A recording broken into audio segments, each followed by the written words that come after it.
Okay, we need to talk about what just happened with Gabbie Hanna, because this situation escalated way faster than anyone expected. Gabby made a video calling out Taraswrld, seemingly trying to help her, but it backfired in a way that has people bringing up Gabby's past and questioning if she was really coming from a place of concern or judgment. And Tara actually responded, which made things even more interesting.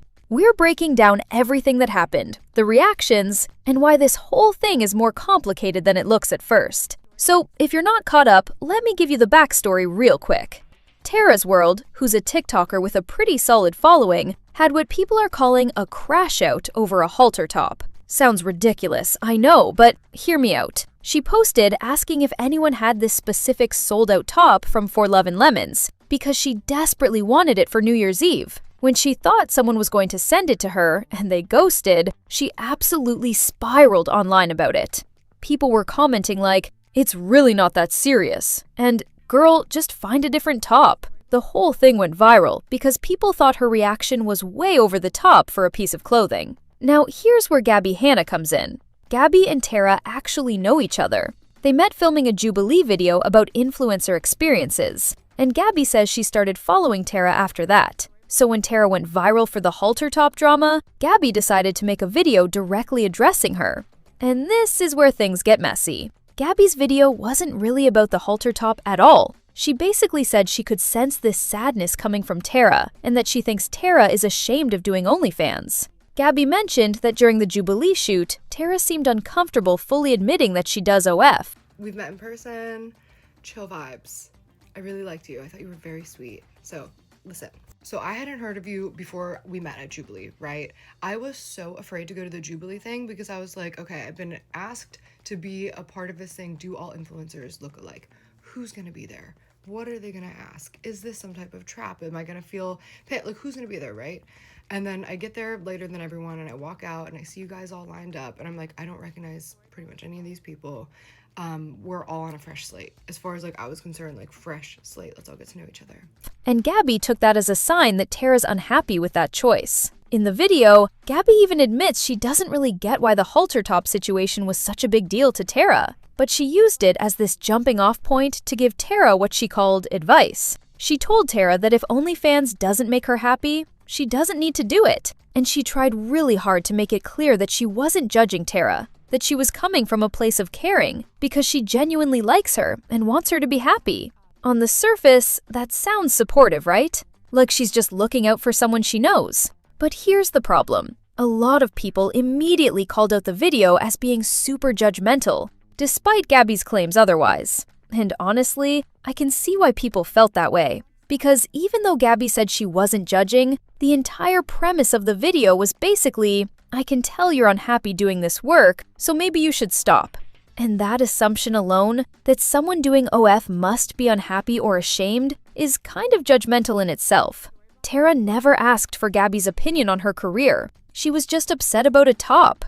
And this is where people started bringing receipts. Because this isn't the first time Gabby has seemingly judged other women for their choices, about their bodies or their content. Do you remember when Espresso by Sabrina Carpenter was blowing up last year? Gabby made a whole video essentially saying that Sabrina was only going viral because she was wearing revealing clothes and singing about sex. She made it sound like Sabrina's success wasn't really about her talent, but about her willingness to be sexy for the camera. People immediately pushed back on that take. They pointed out that Sabrina Carpenter has been performing for years, that her previous album, Emails I Can't Send, had similar themes, and she was already doing sexy outfits on tour before Espresso even existed. The song Almost Love from 2018 had a similar vibe. People were basically saying, she's been doing this. You just weren't paying attention until she went mega viral. And when someone tried to explain this to Gabby, she doubled down and said, she performs in lingerie and sings about giving head and boners. Like that was supposed to prove her point that Sabrina's success was about sex appeal and not talent? So when Gabby made this video about Tara, people immediately connected those dots. They were like, wait, this is the same energy. You judged Sabrina for being sexy and successful, and now you're judging Tara for doing OnlyFans. Even though Gabby framed it as concern, the underlying message felt the same to a lot of viewers. that women who do sexual content or present themselves sexually must be doing it for the wrong reasons, must be unhappy, must be ashamed. The comments on Gabby's video were pretty split, but a lot of people were not having it. One person wrote, "I think the whole 'I'm spiraling' thing is just a coping mechanism. I do this all the time, and I don't think it's that deep. She's just bantering. It's a way some of us deal with anxiety." Another said, "Please don't judge people who do this work. You don't know anything about them outside of their job. If it's not your desire, don't do it yourself. But if those who are doing it are choosing to do it, let them." And someone else was more direct. "This is so judgmental. Why are we virtue signaling and basically shaming her? You're saying it's because you can tell she doesn't like it, but that's not why you're saying any of this." Gabby also brought up Tara's family in the video, specifically mentioning that Tara's family and her fiancé's family are okay with her doing OnlyFans. And the way she said it came across to some people like she thought that was weird or unusual, like she couldn't understand how families could be supportive of that choice, which again, even if Gabby didn't mean it that way, reads as judgmental. But here's what's interesting. Tara herself didn't seem to take the video negatively, at least not publicly. She actually commented on Gabby's video with a pretty lengthy response. She said, "I love you, Gabby. Thank you for this. I will say I love my life, and I have never been happier. I live in a city that I love. I'm getting married this year, and I have 7 beautiful pets, and I love where I'm at with my life." She explained that when she says she's spiraling or says this and that, she's exaggerating. She has down days, but she generally sees the positive in things. And this is the important part. Tara said, "I don't hate OF anymore. The reason I hesitate to bring it up around people is because some people are extremely judgmental, and I'm a very non-confrontational person, so I err on the side of caution with that." So Tara basically confirmed exactly what people were saying. She doesn't bring up OnlyFans not because she's ashamed, but because she knows people will judge her for it. And she's non-confrontational, so she avoids those situations. She went on to say that OF is a means to an end for her. She's using it to fund a business she's building that actually does make her happy. She's learned how to have fun with it, and she feels lucky that her family and her fiancé's family aren't judgmental about it. So basically, Tara's saying, "I'm good. I'm happy. This works for me. The only issue is other people's judgment."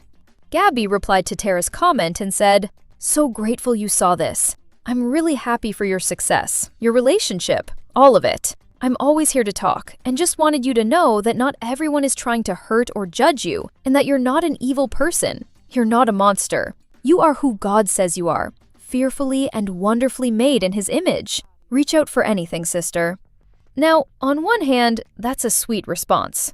But on the other hand, the phrasing is interesting. Not everyone is trying to hurt or judge you, and "you're not an evil person, you're not a monster," kind of implies that Gabby thinks Tara believes people see her that way, or that Tara sees herself that way, which, based on Tara's comment, doesn't really seem to be the case. Tara said she's happy. She said she's learned to have fun with OF. She didn't say she thinks she's a monster. So this whole situation is layered. I think Gabby probably does genuinely like Tara and thought she was being helpful. But the issue is that her help was based on assumptions about how Tara must be feeling, rather than anything Tara actually said. And those assumptions are rooted in the idea that doing sex work means you must be unhappy or ashamed, which is a judgment in itself, even if it's wrapped in concern. And the fact that Gabby has a history of making similar comments about other women, like Sabrina Carpenter, makes it harder to give her the benefit of the doubt.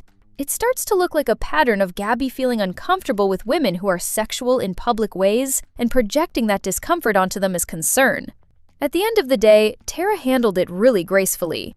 She thanked Gabby, clarified her actual feelings, and set the record straight without being confrontational, which, honestly, is probably the best way she could have handled it.